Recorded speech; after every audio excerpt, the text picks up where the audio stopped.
Hello viewers, আসসালামু আলাইকুম। আজ আমি আপনাদের দারুণ মজার স্বাদের পটলের ভর্তা করে দেখাবো। এই গরমের দিনে ভর্তা খেতে কিন্তু ভীষণ মজা লাগে। আমি এই জন্য 8টা সুন্দর তরতাজা পটল নিয়েছি। এই পটলকে দেখুন আমি কিভাবে ভর্তা করছি, যেটা অনেক বেশি মজা হয়। প্রথমেই আমি এটাকে ছুরি দিয়ে এভাবে চেঁচে নিচ্ছি, ছিলছি না কিন্তু। দেখুন সম্পূর্ণটা চেঁচে নিয়েছি। এবার দুপাশ থেকে এই শক্ত বোটার দুপাশ থেকে কেটে নিলাম, তারপরে অর্ধেক করে নিচ্ছি।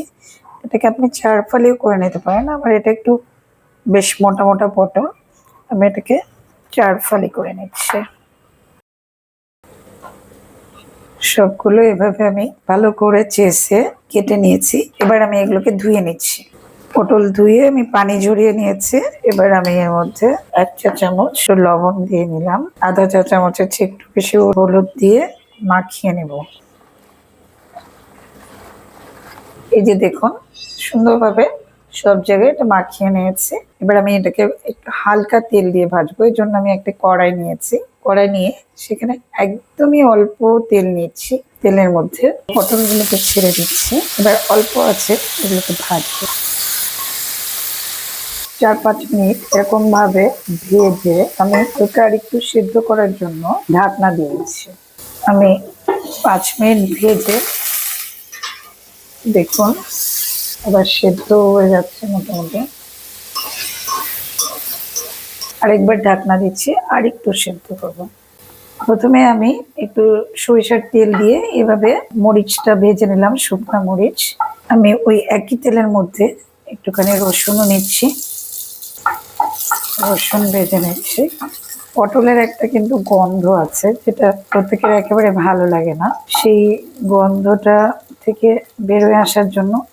আর ভর্তাতে তো আমরা রসুন পেঁয়াজ ব্যবহারই করি, তো শুধু পেঁয়াজ দেওয়ার চেয়ে পেঁয়াজ এবং রসুন দিলে ভর্তাটা খেতে বেশি মজা লাগে। একটু ভেজে নিয়ে পেঁয়াজ দিচ্ছি, প্রায় 3 টেবিল চামচের মতো, যেহেতু আমার পটলও অনেকখানি, সেজন্য।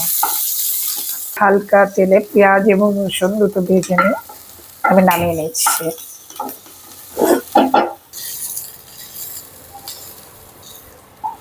কয়েক মিনিট পর ফিরলাম, আমার পটল একদম সেদ্ধ হয়ে গিয়েছে এবং কিছু পড়েও নেই।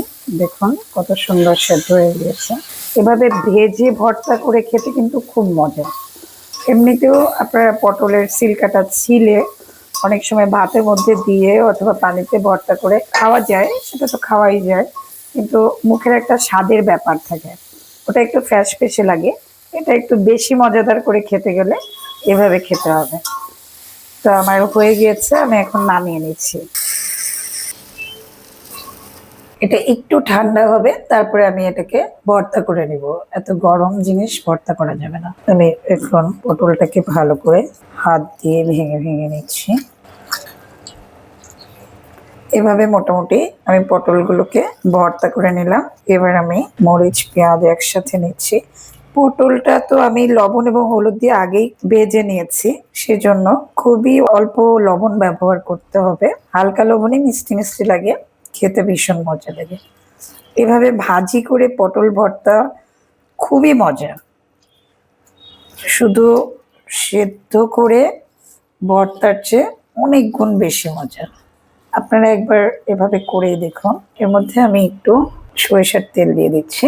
আমি পটলও তেলে ভেজেছি, সেটা সয়াবিন তেলে, আর সরিষার তেলে পেঁয়াজ এবং মরিচ ভেজেছি, সেই জন্য আমি তেলটা খুব অল্প ব্যবহার করছি। ফ্লেভারটা এবার চমৎকার হয়েছে। আর অল্প একটু লবণও অ্যাড করছি, একদমই সামান্য, আধা চা চামচের চেয়েও কম।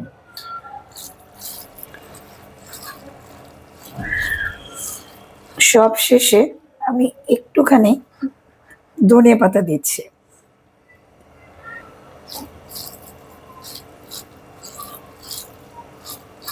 এরকম পটল ভর্তা সাদা ভাতের সাথে খেতে ভীষণ মজা, অথবা রুটির সাথে, নানের সাথে, পরোটার সাথে, আপনারা যেভাবে খুশি সেভাবে খেতে পারেন, খুব ভালো লাগবে।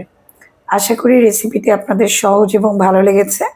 ভালো লাগলে প্লিজ আমার চ্যানেলকে সাবস্ক্রাইব করুন ও পাশে থাকা বেল আইকনটি ক্লিক করুন। আর যারা ইতিমধ্যেই সাবস্ক্রাইব করেছেন তাদের অসংখ্য ধন্যবাদ। সবাই ভালো থাকবেন। আল্লাহ হাফেজ।